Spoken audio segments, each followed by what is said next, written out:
پکی نہیں ہو پاتی وہ شہوانی گناہ ہے، جنسی گناہ۔ اچھا، جنسی گناہوں میں بعض گناہ تو آخری حد کے ہیں جو بالکل اگر اسلامی حکومت ہو تو آدمی کو بہت بڑی سزا ملتی ہے، بعض گناہ ان سے کچھ کم درجے کے ہیں، انہی سے پریشان ہیں عام طور پر۔ تو ایسی چیزوں میں توبہ خالی الفاظ کا نام نہیں ہوگی، یہ سمجھ لیں۔ یعنی مطلب ہم نے اللہ سے توبہ کی، اللہ معاف کر دیجیے آئندہ نہیں کریں گے، یہ کافی نہیں ہوگا، بلکہ گناہ کے اسباب سے اپنے آپ کو دور کرنا، اس کی ضرورت پڑے گی۔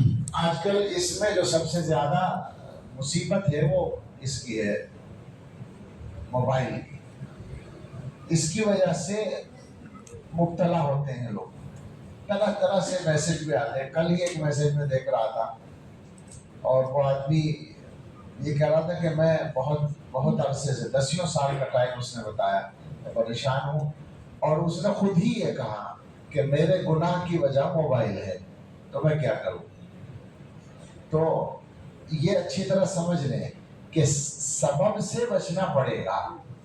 ایک آدمی کو اپنی جان بچانی ہے تو جان کے خطرے کی جگہ سے تو بچنا ہوگا نا، اس کو زہر سے بچنا ہوگا، جہاں حادثات پیش آتے ہیں اسی جگہ سے بچنا ہوگا، تبھی تو جان بچانے کی صورت بنے گی۔ تو گناہ سے توبہ کرنے میں یہ بات شامل ہے۔ اب اگر میں یہ کہوں کہ صاحب آپ موبائل چھوڑ دیں تو یہ بات ہمارے زمانے کے رخ کے بالکل خلاف لگے گی، لیکن آپ ایمانداری سے اگر سوچیں گے تو کوئی مسئلہ نہیں۔ جتنے نوجوان ہیں ان کا کام سادہ موبائل سے بہت آسانی سے چل سکتا ہے۔ زیادہ سے زیادہ ایک پریشانی ہوگی کہ اسکول کا کام بھی آج کل نیٹ پر کے ذریعے فون پر آتا ہے، تو ٹھیک ہے، آپ اپنے والدین کو اپنا نگراں بنا کر رکھیں، اپنا موبائل والدین کے پاس رکھیں اور اسکول کا کام ان کے سامنے بیٹھ کر کر لیں، بہت آسان ہو جائے گا۔ یہ جو مجبوری سمجھ لی ہے ہم نے، یہ نہیں ہے مجبوری حقیقت میں۔ اور اگر آپ کو معلوم ہو تو یورپ اور امریکہ کے بہت سے اسکولوں میں اسٹوڈنٹس کے لیے موبائل رکھنے کی پابندی ہے۔ ہم تو یہ سمجھتے ہیں، ہمارے یہاں تو اگر مدرسے میں پابندی لگا تو لوگ سمجھتے ہیں کہ بڑا ظلم ہو رہا ہے، بڑی سختی ہو رہی ہے مدرسے میں، اور وہاں دنیا کے وہ ممالک جنہوں نے خود اس دھندے میں دنیا کو لگایا ہے، وہ اپنے بچوں کو بچانے کی کوشش کرتے ہیں۔ وہ جانتے ہیں کہ اگر اس میں لگے رہیں گے تو تعلیم صحیح نہیں ہوگی۔ کچھ کالج ایسے ہیں جن میں کالج کے احاطے میں پڑھانے والے بھی موبائل نہیں رکھ سکتے، یا انہوں نے وہ جیمر لگا رکھے ہیں، جیمر ہی کہتے ہیں نا اس کو، جو جام کر دیتے ہیں موبائل کو کہ آپ لائیں گے موبائل کام نہیں کرے گا۔ ایسے کالج موجود ہیں یورپ اور امریکہ میں۔ تو اس کا مطلب یہ ہے کہ وہ لوگ خود بھی یہ بات مانتے ہیں کہ یہ مصیبت جو ہے اس کا علاج کچھ نہیں ہے سوائے اس کے کہ اس کو محدود کیا جائے۔ تو ہمارے نوجوانوں کے لیے کیا پریشانی ہے؟ آخر آپ کا کون سا کاروبار ہے، آپ کے پاس کون سے اتنے آپ کے تعلقات ہیں جو ضروری ہیں جن کے جواب دینے میسج کے؟ میں تو نہیں سمجھتا۔ ہمارے استاد محترم حضرت مولانا مفتی سعید صاحب رحمۃ اللہ علیہ فرمایا کرتے تھے کہ یہ تو بڑے موبائل نہیں، مطلق موبائل کی بات کرتے تھے، بہت پہلے کی بات ہے۔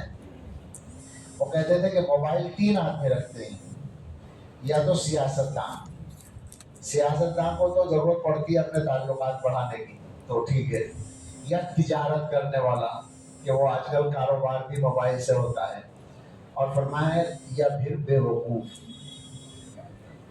بس 3 ہی آدمی ہیں، سیاسی آدمی یا تاجر آدمی یا بے وقوف آدمی، باقی تو ہم سوچ لیں ہماری اکثریت نہ تو سیاستدان ہے نہ تاجر ہیں، بے وقوفی کے نمبر پہ آتی ہے سارے کے سارے۔ اس بے وقوفی کو اگر چھوڑ دیا جائے تو کیا مشکل ہے؟ اس پہ سوچیں، واقعتاً سوچیں نوجوان۔ جب آپ خود نیکی کی طرف جانا چاہتے ہیں، آپ کے دل میں جذبہ ہے، تو یہ مجاہدہ تو آپ کو کرنا پڑے گا۔ یہ گویا کہ سبب سے، برائی کے سبب سے اپنے آپ کو بچانا ہے، لیکن الگ سے کچھ محنت کی بھی ضرورت ہے۔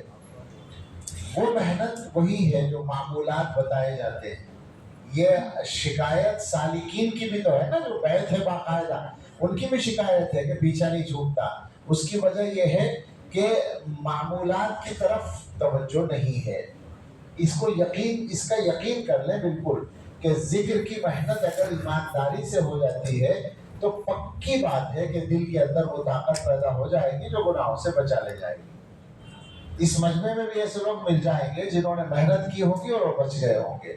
آپ یقین کریں، آپ تھوڑا سا ٹائم نکال لیں، آدھے گھنٹے کا ٹائم نکال لیں، آدھے گھنٹے اپنے آپ کو بس جما کر بٹھا لیں کہ بھائی اس وقت تو مجھے مراقبہ کرنا ہی ہے، ذکر کرنا ہی ہے. آدھے گھنٹے کر لیں روزانہ پابندی سے. میں دعویٰ کر سکتا ہوں کہ 40 دن میں آپ کی دنیا بدل جائے گی. آپ خود بتائیں گے کہ معاملہ ٹھیک ہو گیا، آسان ہو گیا. حقیقت یہی ہے کہ گناہ ہوتے ہیں یا تو نفس کے تقاضے سے، یہ نفسانی گناہ میں آتا ہے، اور یا شیطان کے تقاضے سے ہوتے ہیں. دل کے اندر جب اللہ کے نام کی برکت اور طاقت آ جاتی ہے تو شیطان کا مقابلہ، نفس کا مقابلہ کرنا بہت آسان ہو جاتا ہے، کوئی مشکل نہیں ہوتا. حقیقت یہ ہے کہ اللہ نے انسان کو مجبور نہیں بنایا ہے کہ صاحب وہ مجبور ہوتا ہے گناہ کرنے پر.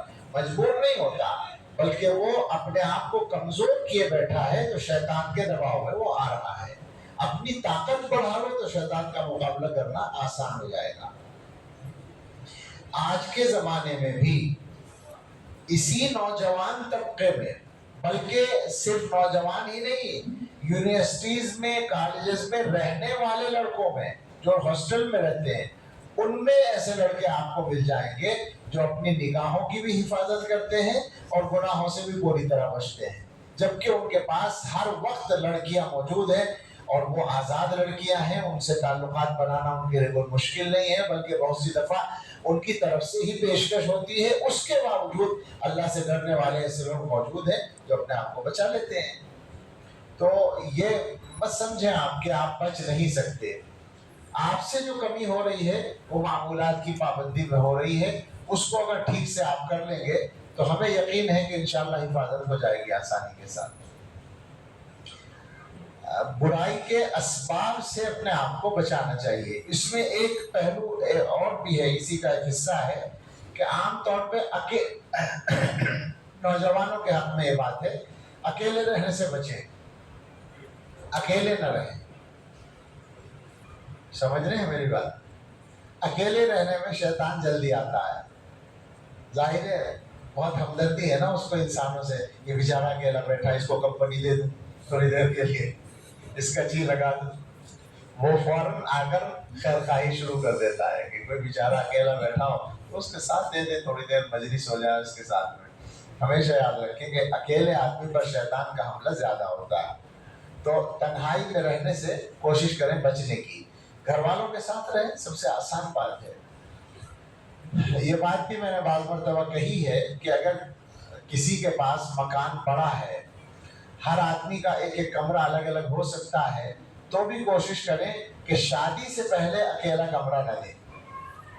شادی کے بعد تو ویسے اکیلا نہیں رہے گا، وہ ڈبل ہو ہی جائے گا. تو خلاصہ یہی ہے کہ اکیلا کمرہ نہ دیا جائے. 2 بھائی ایک کمرے میں رہیں، 2 بہنیں ایک کمرے میں رہیں تو وہ ٹھیک رہے گا، معاملہ آسان ہوگا. انسان جو ہے وہ گویا دوسرے کا کچھ نہ کچھ لحاظ کرتا ہے.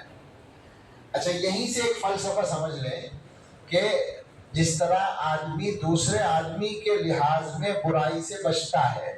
آپ موبائل میں کوئی غلط چیز دیکھ رہے ہیں، کوئی آ گیا تو فوراً بدل دیں گے نا، پتہ نہ چل جائے اس کو کہ یہ چیز دیکھ رہے تھے. عام طور پر یہ مزاج ہوتا ہے. اللہ کے ذکر کی محنت کرنے سے جو کام ہوتا ہے وہ کیا ہوتا ہے کہ آدمی کو ہر وقت اللہ کی یاد رہنے لگتی ہے.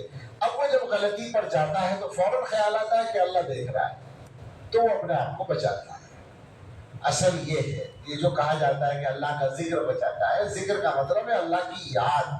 یعنی گویا ہر وقت اللہ تعالیٰ کا دھیان، اللہ کا خیال.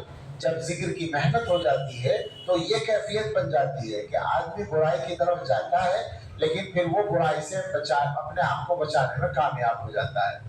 تو اس لیے ضرورت ہے کہ آپ ذکر کی محنت پر توجہ دیں تو انشاءاللہ یہ مسئلہ آسانی کے ساتھ حل ہو جائے گا.